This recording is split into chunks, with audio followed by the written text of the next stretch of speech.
Hi, Sunny fans. Welcome back to Tori Talks with Dr. S. I'm Tori. This is Dr. S. Today we'll discuss Sunny, episode 8. This was a nice reprieve. It was narrated by Yuki, and it was basically Masa-centric, which I really liked it. It was one of my favorite episodes. Yeah. Maybe because we've been having all these questions, and it gave us like a good amount of answers. Like not completely mystery solved because we do have 2 more episodes to go, but we got a lot of backstory, which was very satisfying. Yes. So, gosh, it's so sad the way that Masa's basically stepfather treated him, but we know why. Yeah. Now, do you think that it's because Noriko had the affair with Yuki, whose real name is Hiromasa? So obviously it's the affair, but like he's taking his resentment for the affair out on Masa. It's a constant reminder that his wife was like cheated on him. Yes. And basically probably he feels like humiliated. You know, I don't know if they stayed together because like pride or culture or something. Yeah. But yeah, poor Masa. I know. So this is also Hiromasa. I'll just say Yuki because we know him as Yuki. This is him telling Suzy. So he's narrating this, but he's telling this all to Suzy. But what I wonder is like, didn't Suzy know this already? Or just something like, did she not know her husband that well? I don't think she did, right? She didn't. I don't think she knew that, but he probably didn't share all that, right? Yeah. Because I don't think she even knew that his dad who died wasn't his dad. Yeah. Right? I don't think she knew. That was new to her, I think. Yeah, I just don't know why he wouldn't tell his wife that. He's a very secretive man. We already know that. So it's really no surprise, I guess. So he goes and tries to say goodbye to his stepfather, but Noriko's like, no, don't do that. So anyway. Which is so sad. That is sad. Yeah, no closure. Because then she takes the heat, like, so he's hated her, like, she's kind of, I don't know who she's protecting in this whole thing. True. Like, why didn't you just let him go, say goodbye? Yeah, why? Because who he thought was his dad. Yeah. Right? Because then he has to live with knowing he never said goodbye to his dad, even though he felt like his dad hated him. Yeah, what was the purpose of that? Well, at his service, Masa just goes to his room and he's there for 2.5 years. And it's sad the way Yuki put it. He said he's wearing his loneliness like a cape. Yeah. Oh. Well, he decides that he's going to go try to talk him out of it. I like that he found commonality with the game that he was playing. And he was telling him tips of how to beat the game. Yeah. And then says, hey, I have this lake house. Beautiful, by the way. Nice. Why don't you come hang out and be alone there? Because then you can actually be alone. So then this is where we find a little spark in Masa because there's that trash spot. And I feel like he's like, you're so dumb. Like, I could program you better. I could code you better, like an elevated version. Yeah. So it inspires some kind of motivation. This is his, like, basically, like, the prototype for Sunny. Yes. Right? Well, that's how I read it, too. Yeah. Because he wanted this trash spot to be not just a, like, trash machine, but, like, have, like, AI. Yes. Right? Like, be able to really, like, think, basically. Right. So. And then it's here at the lake house where he finds out that his real father is Yuki.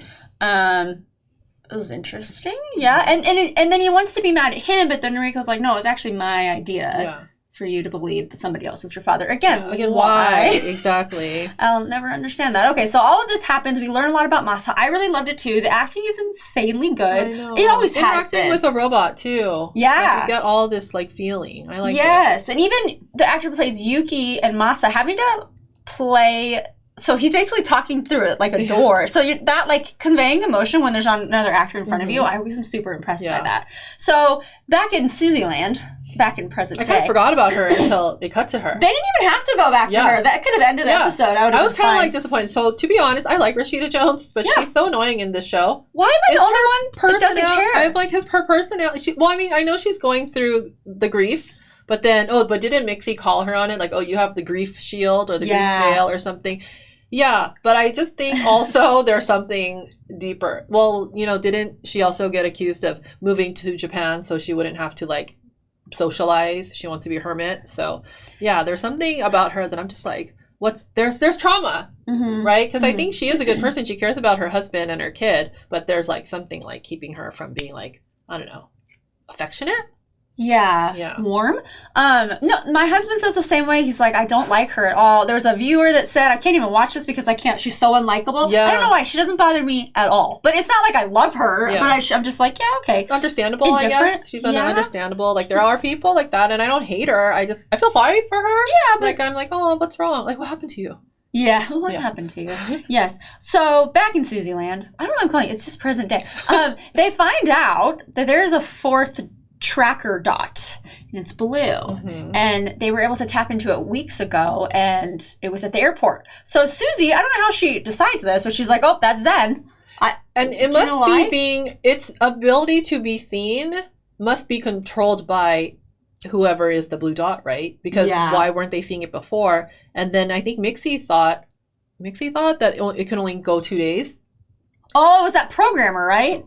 Oh, okay, yeah. Oh, yeah. But then it actually could go further back, right? So yeah, exactly. So I'm like, oh, okay, it's so a little confusing, somebody knows more than the others. Yeah. Because it was his dad who knew. Mm-hmm, He was like, no, let me hack into it, and I will show you the past data. Yes. Yeah. So, of course, Susie's going to follow the dot and then hopefully find Zen. So she ends up in this building and sees Zen.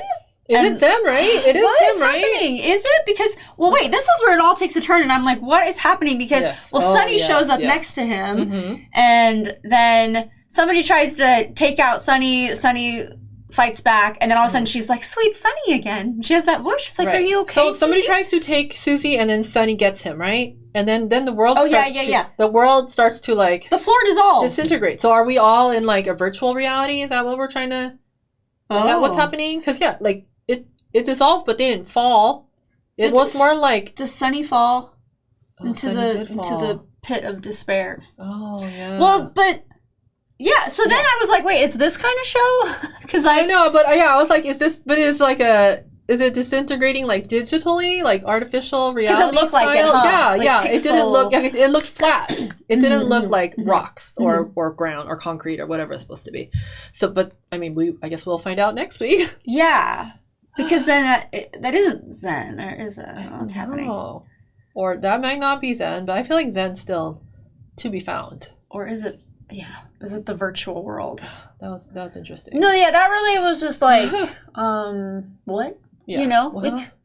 Because we were all in, the regular 3D, and then that happened. So I don't know. That's another mystery, but I know we're getting closer. I'm still gonna say that Zen and Masa are very much alive. What do you agree. think? I totally agree. Yeah. I think they're like Masa's controlling the blue dot. Yes. Right? Because how else is it sometimes visible, sometimes not? Yeah. I don't know. And also, like, the biggest thing of all is because he obviously programmed Sunny, gave Sunny to Yuki, and was like, give this to Susie. Okay, but why? Yes, and it's putting her in so much danger and getting her in trouble. Like, why would he want that for her? That's true. Also, is that why she's so unlikable? Are we not supposed to like her because maybe he's doing this because he doesn't like her? I don't know. It just makes me wonder because it's a common theme. People are like, I really don't love that character of Susie. So I guess we'll find out. 2 more episodes. Only Let's 2. do this. Wow. Yeah. All right, everybody. Let us know what you thought of this episode of Sunny. Comment below, and then we'll see you next week. Thank you. Bye-bye.